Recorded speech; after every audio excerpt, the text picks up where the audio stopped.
अस्सलामु अलैकुम वरहमतुल्लाहि वबरकातुह। ये दुनिया जिसे हम हकीकत समझ बैठे हैं वो दरअसल एक वक्ती इम्तिहान है।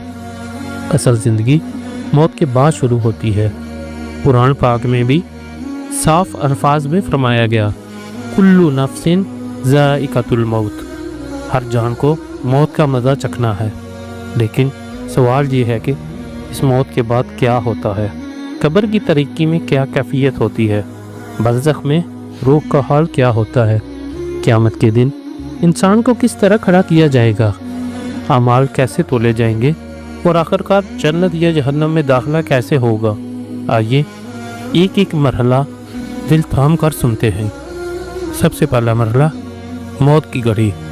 ज़िंदगी का चिराग आहिस्ता आहिस्ता बुझने लगता है, सांस उखड़ने लगती है, आंखों की रोशनी मध्यम पड़ जाती है, दिल की धड़कन कमज़ोर हो जाती है। उस वक्त इंसान को ये महसूस होता है कि दुनिया से रिश्ता टूट रहा है। उस लम्हे फरिश्ते उतरते हैं। अगर बंदा नेक है तो चमकते चेहरे, नूरानी लिबास और जन्नत की खुशबू लिए फरिश्ते आते हैं। वो कहते हैं, ए पाक रूह, अपने रब की तरफ आ जा, उसकी रज़ा और जन्नत की तरफ आ जा।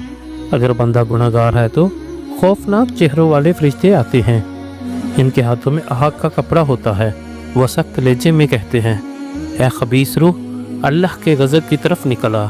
नबी करीम सल्लल्लाहु अलैहि वसल्लम ने फरमाया, मोमिन की रूह ऐसे निकलती है जैसे पानी मश्क से बह जाता है, और काफिर की रूह ऐसे निकलती है जैसे कांटों में उलझी गीली रुई को खींचा जाए। ये है मौत का लम्हा। दूसरा मरहला, रूह का कब्ज़ होना। कुरान कहता है, अल्लाह ही रूहों को कब्ज़ करता है जब वो मरती हैं।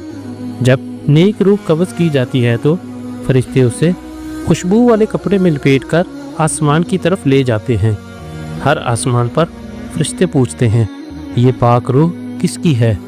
जवाब दिया जाता है, ये फलां बंदे की रूह है जो अल्लाह का दोस्त है। फिर उसके लिए आसमान के दरवाजे खोल दिए जाते हैं। जब बदकार रूह कब्ज़ की जाती है तो बदबू वाले कपड़ों में लपेटकर आसमान की तरफ ले जाई जाती है। हर आसमान के फरिश्ते दरवाज़ा खोलने से इनकार कर देते हैं। तीसरा मरहला, कब्र की पहली रात। जब इंसान को कब्र में रखा जाता है तो असल सफ़र शुरू होता है। नबी करीम सल्लल्लाहु अलैहि वसल्लम ने फरमाया, कब्र आखिरत की मनाज़िल में सबसे पहली मंजिल है। अगर कोई इसमें कामयाब हो गया तो आगे सब आसान है, और अगर इसमें नाकाम हो गया तो आगे सब मुश्किल। कब्र में दो फरिश्ते आते हैं जिन्हें मुनकर व नकीर कहा जाता है। वो इंसान को झंझोड़ कर उठाते हैं और सवाल करते हैं, तेरा रब कौन है? तेरा दीन क्या है? और तेरा नबी कौन है?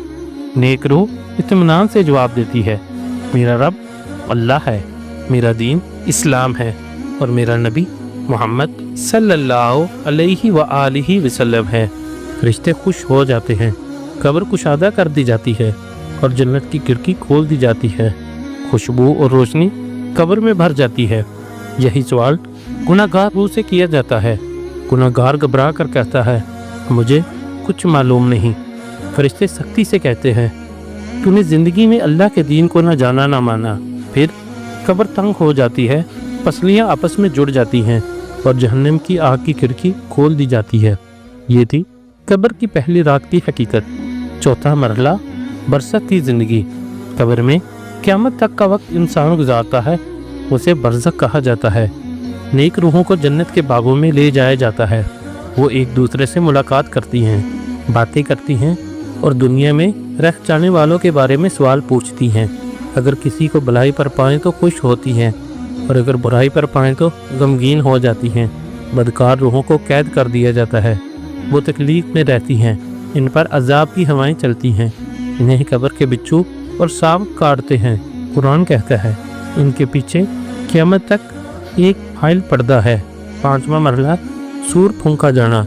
एक दिन ऐसा आएगा जब इसराफील अलैहिस्सलाम सूर फूंकेंगे। ये क़यामत की इब्तिदा होगी। पहले सूर में सब मर जाएंगे, ज़मीन व आसमान लर्ज़ उठेंगे। दूसरे सूर में सब दोबारा जिंदा हो जाएंगे और कब्रों से निकलकर खड़े होंगे। कुरान में है, और जब सूर फूंका जाएगा तो सब कब्रों से अपने रब की तरफ दौड़ पड़ेंगे। छठा मरला, महशर का दिन। ज़मीन हमवार कर दी जाएगी। सूरज करीब आ जाएगा। लोग पसीने में डूबे होंगे, कोई टखनों तक, कोई घुटनों तक, कोई सीने तक और कुछ गर्दनों तक। उस दिन हर कोई खौफजदा होगा, कोई किसी को नहीं पहचानेगा। कुरान कहता है इस दिन इंसान अपने भाई, माँ और बाप से भागेगा। 7वां मरहला हिसाबो किताब का होगा। अमालनामे तकसीम होंगे। नेक लोग अपना नामा इमाल दाएं हाथ में पाएंगे और खुशी से कहेंगे आओ मेरा नामा इमाल पढ़ो। गुनाहगार बाएं हाथ में पाएंगे और चीखेंगे काश मुझे ये किताब ना दी जाती। फिर तराजू नस्ब किया जाएगा, नेकियां और बदियां तोली जाएंगी। 8वां मरहला पुल सिरात का होगा। दोज़ख के ऊपर एक पुल बिछाया जाएगा जो बाल से बारीक और तलवार से ज्यादा तेज होगा। मोमन बिजली की तरह गुजर जाएंगे, कुछ रेंगते हुए गुजरेंगे और बहुत से गिरकर जहन्नम में जा पड़ेंगे। 9वां मरहला हौज़ कौसर का होगा। रसूलुल्लाह सल्लल्लाहु अलैहि वसल्लम के पास एक हौज़ होगा जिसका पानी दूध से ज्यादा सफेद और शहद से ज्यादा मीठा होगा। जो इससे पी लेगा फिर कभी प्यासा ना होगा, लेकिन कुछ लोग इससे दूर कर दिए जाएंगे। 10वां मरहला जन्नत और जहन्नम का होगा। जन्नत अल्लाह की सबसे बड़ी नेमत है। वहाँ न गम है, न दुख, न थकन है, न बीमारी, न बढ़ापा है, न मौत। वहाँ नहरें बहती हैं, बागात हैं, महल हैं, पूरे हैं। सबसे बढ़कर अल्लाह की रज़ा है। कुरान कहता है ये सबसे बड़ी नाकामी है। वहाँ आग है, घोलता पानी है, ज़कूम का दरख्त है, सांप और बिच्छू हैं। ये सब सुनकर सोचना चाहिए कि हम किस रास्ते पर हैं। मौत यकीनी है, कब्र यकीनी है, क़यामत भी यकीनी है। असल अक्लमंदी यही है कि दुनिया को आखिरत की खेती समझा जाए। नबी करीम सल्लल्लाहु अलैहि वसल्लम ने फरमाया अक्लमंद वो है जो अपने नफ्स का मुहासबा करे और मौत के बाद की तैयारी करे, और नादान वो है जो अपनी ख्वाहिशात के पीछे चले और अल्लाह से उम्मीदें बांधता रहे। दोस्तों, ये था इंसान का मौत के बाद का सफ़र जो हर एक ने तय करना है। काश हम सब अपनी ज़िंदगी को कुरान और सुन्नत के मुताबिक गुजारे ताकि कब्र की वहशत आसान हो, क़यामत का दिन कामयाबी का दिन हो और जन्नत हमारी हमेशा की मंजिल बने। आखिर में आप सबसे एक छोटी सी गुजारिश है, अगर आपको हमारी ये कहानी पसंद आई तो हमारे चैनल फ़िक्र इस्लाम को सब्सक्राइब करें, वीडियो को लाइक करें और कमेंट्स में अपनी राय का इजहार करें। और याद रखें हमें अपनी दुआओं में फ़लस्तीन के मज़लूम मुसलमानों को नहीं भूलना। इनकी मदद के लिए आवाज़ बुलंद करें, दुआ करें और अपने इस्तातात के मुताबिक इनका सहारा बने। जज़ाकल्लाह खैर।